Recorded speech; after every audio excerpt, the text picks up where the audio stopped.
And what I hear from Canadians is a great sense of disquiet and unease about where the country is going.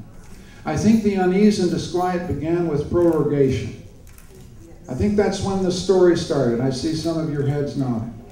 This is a prime minister who shut Parliament down not once but twice. The thing you know about democracy is that you elect these people, and God knows we're not saints, but you elect us to go to Ottawa and ask the questions of the government that you want answered. That's how it works. That's what a democracy is. When the questions got tough just before Christmas, Stephen Harper said, I've had enough of this. We're going to shut this thing down. And from that moment onward, a democratic deficit began to open here. And people began to think, I feel uneasy about this guy. And then we had a succession of actions which began to confirm that story. We had a civil servant get up and say there's something wrong with the way detainees are treated by Canadian forces. We've got to look at that. And for his pains, that public servant, Richard Colvin, had his public reputation knocked all over the court by ministers of the Crown. And people thought that wasn't right. And then we had a federal court tell the Prime Minister, we've got a Canadian citizen in a place called Guantanamo Bay, Cuba. He's the only person from a Western democracy still in confinement in Guantanamo Bay, Cuba. And a federal court said, bring that guy home. He's done enough time. Do something about his rights. He holds charter rights. Do something. And the Prime Minister pretty well ignored a federal court. And people thought, that isn't right. Something not right here about the way he's treating the institution of the courts. And it goes on and on and on. And then we had very recently, it keeps going on day after day, we had a veterans ombudsman. Everybody in this room, whatever your politics, whatever your alignment, has respect for veterans and the way that they've served and helped our country. And many of them come home wounded, not only in body but in mind. And they need someone to stand up for them, a tough guy. And he was a tough guy. And he said what he thought about the veterans, that they weren't getting fair treatment. And what did Mr. Harper do? He basically fired the ombudsman. Right? So this is what you're looking at. And then we had an interesting example just at the end of this week. We had an RCMP officer get up, and he had the temerity to say, when asked by a parliamentary committee, you know, I think gun control is a pretty good idea. There was a big audible intake of breath from the government, from Mr. Harper. Heavens, a policeman actually saying that government policy is wrong. The attempt to eviscerate the long gun registry is a public policy mistake that will endanger the public safety of Canadians. Heavens, send that man off to French lessons.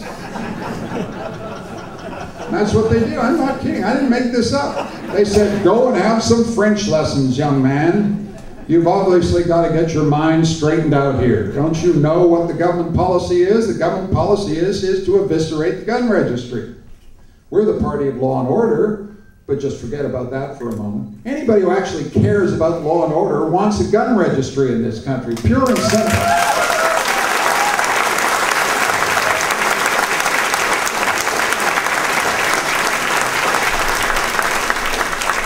They sent him off for French lessons because, and then we had the amazing spectacle of the census.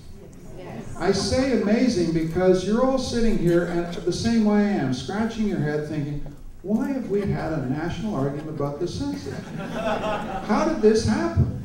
How did we have a prime minister who thinks, I think you should be very frightened of the census? That's what he said basically. This is an infringement on your personal liberty, and someone will be put in jail, right? You think, I've got a lot of things to be frightened of in my life. Why are you giving me something new to think about that I was never frightened about once in my life? I'm serious.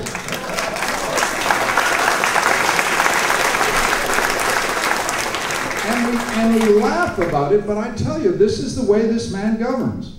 Let's find someone to be frightened of. Let's find something to be fearful about. Let's divide one Canadian against another by the means of fear. And we've got this census story, which is perfectly ridiculous. We have a world-respected census collection system called Statistics Canada. And this man basically wants to lead an attack on it by exploiting invented fears about it, with the result that we will have a government that doesn't have the information about Canadians that they need in order to do good public policy. Et si vous êtes francophone, vous avez besoin d'un recensement long afin de protéger vos droits comme minorité linguistique. If you're anybody in this country in receipt of government services, the one thing you want is accurate public statistical information about who is in need in this country.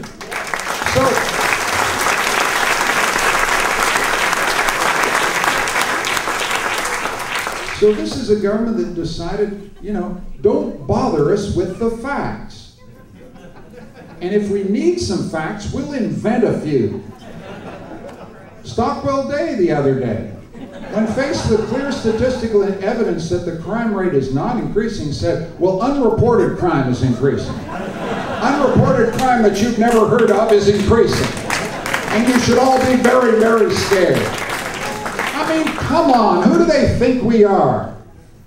This is an intelligent population. This is a smart population. They don't like, you don't like being treated like dummies. And that's what they're doing. Don't make up the facts. Crime is a serious issue. It's a public, serious issue right throughout the Vancouver community, and no responsible politician wants to minimize its seriousness. We want to make sure the police have the tools to do the job. We want to make sure there's a gun registry so you can check on weapons. We want to invest in all the programs that give young people hope and opportunity. I would rather build schools than prisons.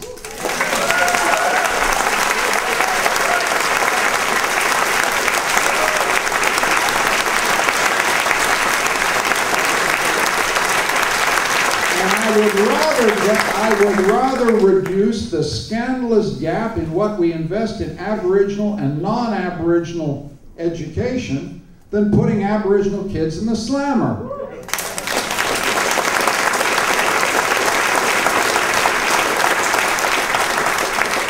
But if you're going to do any of this, if you're going to have public safety policy that is worthy of the confidence of the people in this room, base it on facts, base it on knowledge, base it on what's happening, as opposed to making up statistics about unreported crimes. Yes! It's a disgrace to your intelligence, it's an insult to your intelligence, and it's unworthy of you as citizens of the country.